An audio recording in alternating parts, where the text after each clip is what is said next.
अस्सलाम वालेकुम नाज़रीन, आप देख रहे हैं उर्दू क्रॉनिकल और मैं हूं हमाद सईद। हमारी आज की वीडियो का उन्वान है पाकिस्तान तहरीक-ए-इंसाफ की रैलीज़। पाकिस्तान तहरीक-ए-इंसाफ ने गुज़िश्ता रोज़ इतवार को मुल्क भर के अंदर रैलीज़ निकाली। उनके वर्कर्स बहुत अरसा के बाद सड़कों पर नज़र आए और बाकायदा चार्ज वर्कर थे और उनको संभालना पुलिस समेत दीगर अदारों के लिए ज़रा मुश्किल हो रहा था।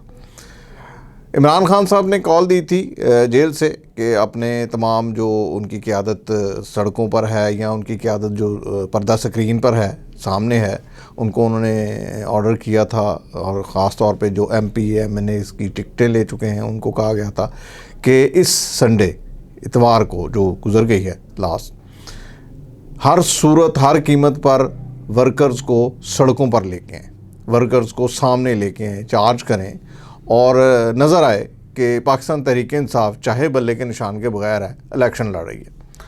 और नज़र भी आए इस घुटन के माहौल में, इस मुश्किल के माहौल में जिसको PTI कहती है कि जी हमें बड़ा बंद करके रखा है, हम पर एक कर्फ्यू नाफिज कर दिया गया है। और इमरान खान साहब ने इल्ज़ाम भी लगाया मियाँ नवाज़ शरीफ के ऊपर कि मियाँ साहब ने मुल्क भर में जो दफ़ा 144 लगवाई है, 144 लगवाई है, वो इसी वजह से लगवाई है कि पाकिस्तान तहरीक-ए-इंसाफ बाहर ना निकल सके और हमें हर सूरत बाहर निकलना है। और इस संडे को हमने देखा कि सुबह सवेरे बड़ी तादाद में वर्कर्स जो हैं वो बाहर निकले। ख़ास तौर पे कराची, यहाँ पर वर्कर्स बाहर निकले और पाकिस्तान तहरीक-ए-इंसाफ के जो सेक्रेटेरिएट है वहाँ से वर्कर्स निकले और फिर 3 तलवार चौक पर जाके उनका और पुलिस का एक आमना सामना हुआ। शदीद शेलिंग हुई, फायरिंग हुई और लाठी चार्ज किया गया और वर्कर्स को गिरफ़्तार भी किया गया। पुलिस ने इल्ज़ाम लगाया कि जी वर्कर्स ने उन पर पहले हमला किया था, उसके बाद पुलिस ने उसका जवाब दिया। लेकिन वर्कर्स का कहना है कि पुलिस उनको जानबूझकर रोक रही थी और रोकने के साथ साथ उनको थ्रेट कर रही थी, जिसकी वजह से उन्होंने हर सूरत आगे जाना था और उन्होंने ये काम किया। उससे एक SHO रियाज़ न्याज़ी वो वहाँ पर ज़ख्मी हुए और ज़ख्मी होने के साथ साथ तकरीबन 4 पुलिस एहलकारों के ज़ख्मी होने की इत्तला है कि वो मामूली ज़ख्मी हुए। इसी तरह लाहौर के अंदर भी रैलीज़ निकाली गई और एक रात पहले ही पुलिस ने एक क्रैकडाउन के दौरान 9 से 10 अहम शख्सियात, जिनमें हमाद अज़हर साहब के वालिद साहब गवर्नर पंजाब, मुस्लिम लीग नून के साबका रहनुमा और हर दिल अज़ीज़ मियाँ नवाज़ शरीफ के मियाँ अज़हर साहब, उनको घर से उठा लिया। 80 साल बुज़ुर्ग सियासतदान हैं वो और उनकी सियासत पे बड़ी गहरी नज़र है वैसे, और मैं उनकी बड़ी रिस्पेक्ट करता हूँ। जब वो गवर्नर पंजाब बने तो उस वक्त मैं स्कूल में पढ़ा करता था, तो उन्होंने तमाम बच्चों को के लिए दरवाज़े खोल दिए गवर्नर हाउस के कि बच्चे आके गवर्नर हाउस देखें। ये तारीख़ में पहली मरतबा हुआ था और हम लोग गवर्नर हाउस देखने गए उनके दौर में। तो गवर्नर पंजाब उनको उठा लिया गया और एक इंतहाई भौंडे तरीके से उनको एक बुज़ुर्ग आदमी जो बीमार भी है और NA 100 मेरे ख़्याल 20 में वो अपनी कैंपेन भी कर रहे हैं, तो उनको उठा के थाने ले गए और फिर उनको छोड़ दिया गया। लेकिन ये भी गैर कानूनी है कि किसी को थाने ले जाए। इसी तरह एक शबीर गुज्जर साहब हैं, उनको पकड़ा गया। खालिद गुज्जर को उठा लिया गया। फिर नईम नामी एक बंदे को उठाया गया। एक तारक हैं, एक अपना मियाँ असलम इकबाल साहब के घर पे छापा मारा गया और इस तरह तकरीबन 37 के करीब वो कहते हैं कि जी गिरफ़्तारियाँ हुई कल। और लेकिन ताहम उसके बावजूद अगर हम देखें तो GT रोड के ऊपर, माल रोड के गिरदोनवा में, समनाबाद, इन तमाम इलाकों में रैलीज़ निकाली गई और बड़ी अच्छी रैलीज़ निकाली गई। फिर इस तरह फैसलाबाद के अंदर 50 से ज़ायद अफराद को गिरफ़्तार कर लिया गया। पेशावर की रैली के ऊपर पुलिस ने रोका और लाठी चार्ज किया, आंसू गैस के शेल भी फायर किए।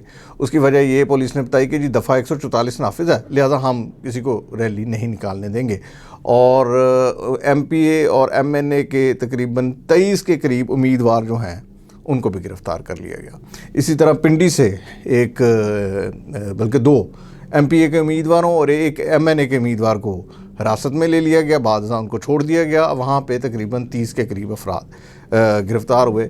ہماری اطلاعات کے مطابق جو پاکستان تحریک انصاف کا ذرائع کہہ رہا ہے، وہ یہ کہہ رہے ہیں تقریباً 2000 سے زائد کارکنوں کو کل گرفتار کیا، جبکہ 800 سے زائد کارکن پولیس کے لاٹھی چارج میں، سب سے زیادہ بڑی تعداد کراچی کے اندر اور ملک بھر کے اندر بھی، پشاور میں بھی زخمی ہوئے، اور ان میں سے متعدد ابھی تک لاپتہ ہیں۔ جو 2000 گرفتار ہوئے ہیں ان میں سے متعدد لاپتہ ہیں، ان کا پتہ نہیں چل رہا، پولیس نہیں مان رہی کہ ان کو حراست میں لیا گیا ہے، یہ گرفتار کیا گیا ہے، اور نہ ہی ان کے اوپر کوئی مقدمہ بنایا گیا، جبکہ پولیس کا کہنا ہے کہ ملک بھر میں ہم نے 30 سے 35 افراد کو گرفتار کیا ہے ملک بھر میں، اور اس کی وجہ یہ بتائی ہے کہ دفعہ 144 حکومت کے خلاف جو ہے وہ نعرے بازی یہ کیا گیا ہے۔ لیکن سوال یہ ہے کہ کیا ایک سیاسی جماعت کو ایک ایجنڈے کے تحت اس طرح روکنا جائز ہے؟ کیا سیاسی عمل میں مداخلت جائز ہے؟